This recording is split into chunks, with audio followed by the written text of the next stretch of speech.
In 2048, our planet is overpopulated and has lost access to almost all natural resources. The government begins a program that will genetically modify 14 soldiers to go to Saturn's moon Titan to start a new civilization there.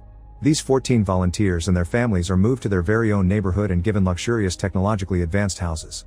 Former pilot Rick is one of these volunteers, and he brings with him his wife Abigail, who is a doctor, and their child Lucas. The head of the program, Dr. Collingwood, has lots of hope for Rick's development because when he was in the Air Force, he was shot down and had to cross the Syrian desert injured and alone without food or water for 3 days, which proves he's a tough survivor. Both Rick and Abigail are doing this for their son because they want him to have a future, but Abigail admits to Collingwood she's a little worried that Rick will get very sick. Collingwood confirms this may happen, but she doesn't need to worry because all Rick will need is proper aftercare. Once all the volunteers have finished moving, they have their first meeting with Collingwood to start the treatment. First, he does a presentation about the program, explaining how we've destroyed the planet and that Titan is the place to go next because it's the only other place in our solar system with an atmosphere and primordial ecosystem. However, it also has liquid methane raining into huge oceans and lakes they can't swim in and an atmosphere rich in nitrogen that they can't breathe. It's simply too cold to live in. This is why, instead of terraforming, they've decided to genetically modify humans to adapt to Titan's natural characteristics.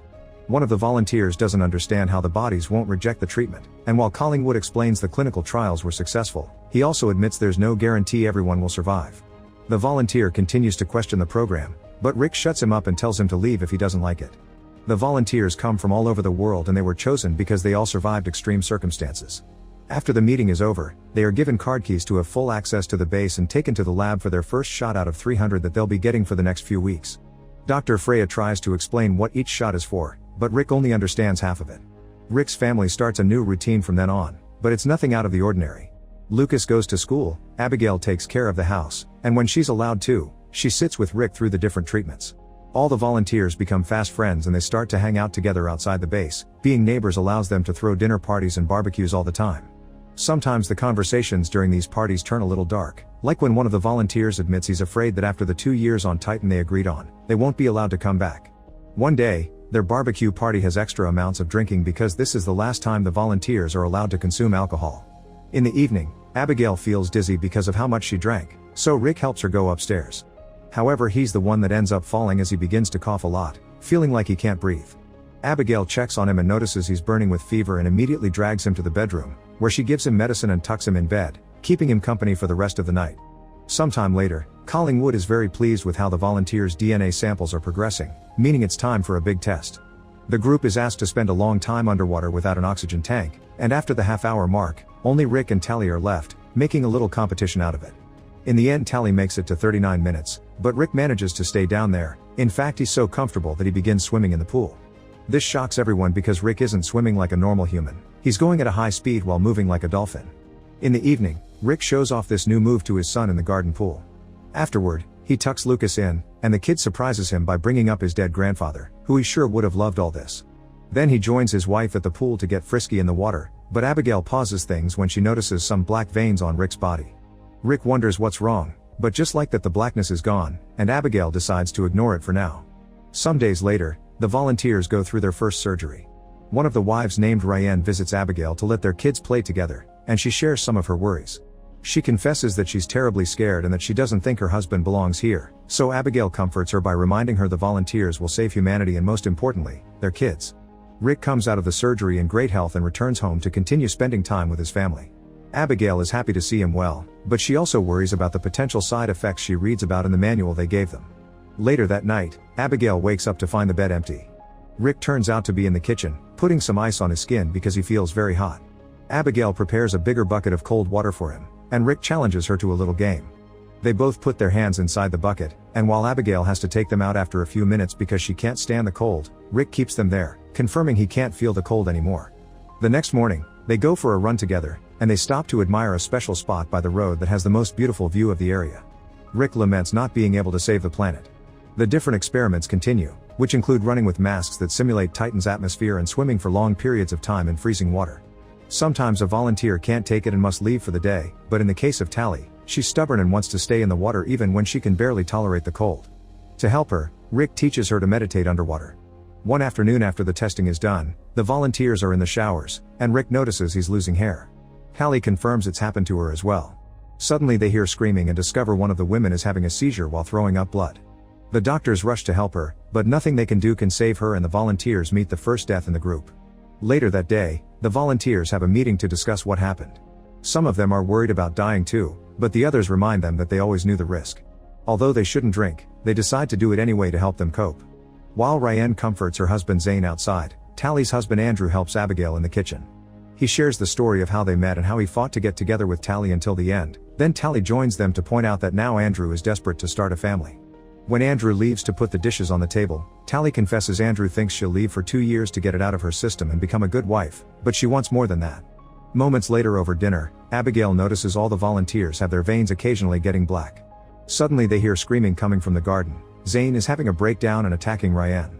The other guys immediately rush outside and hold Zane down until he calms down while Abigail takes Ryan away.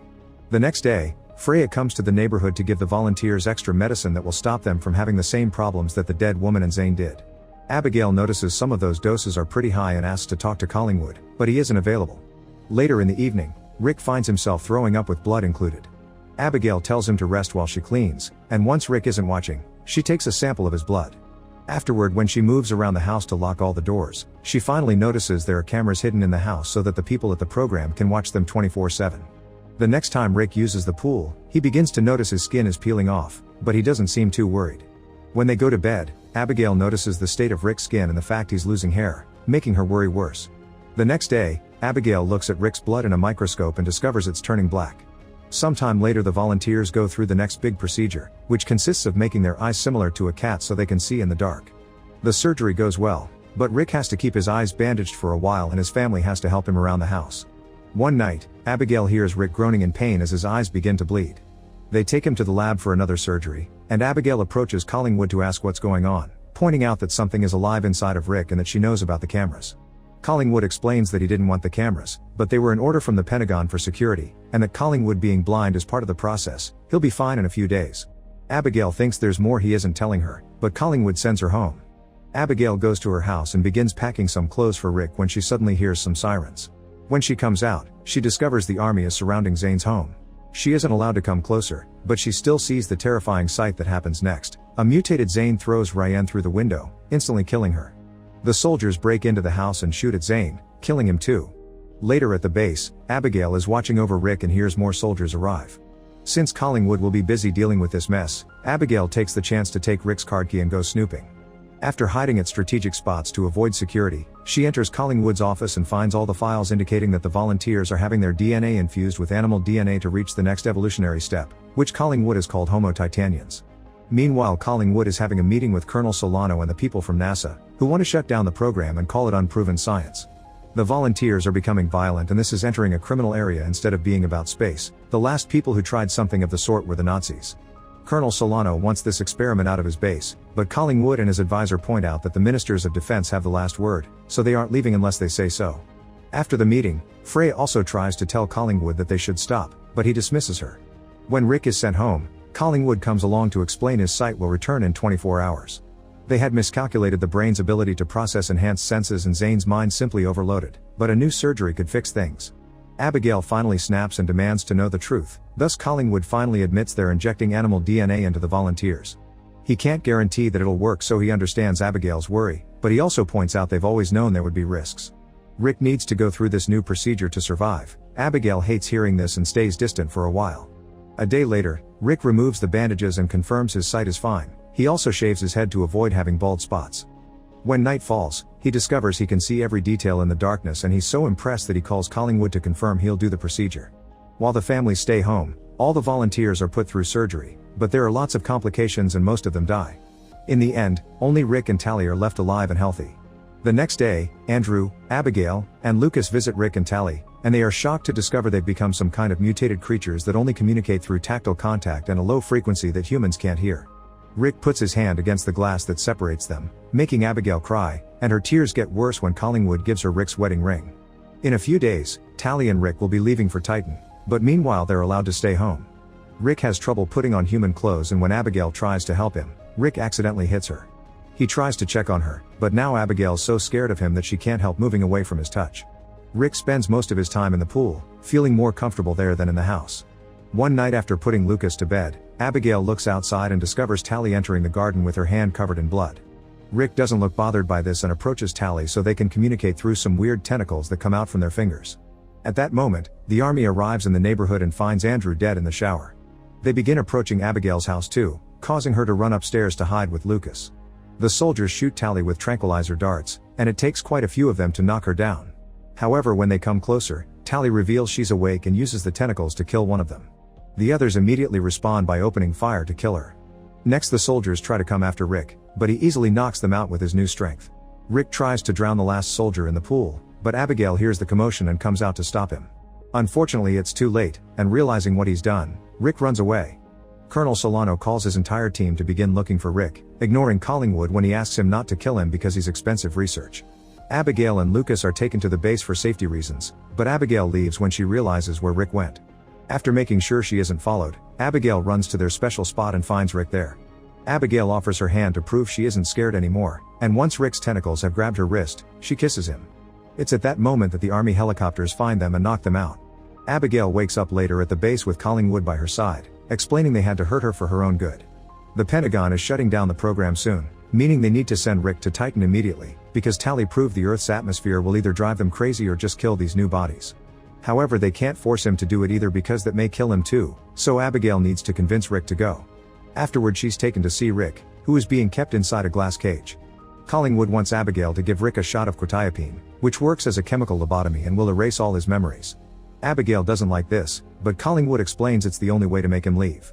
A soldier gives her the injection with the quetiapine from a drawer, which Abigail drops just to make him pick it up. Then Abigail enters the cage, and after exchanging a meaningful look with Rick, she gives him the injection, which knocks him out.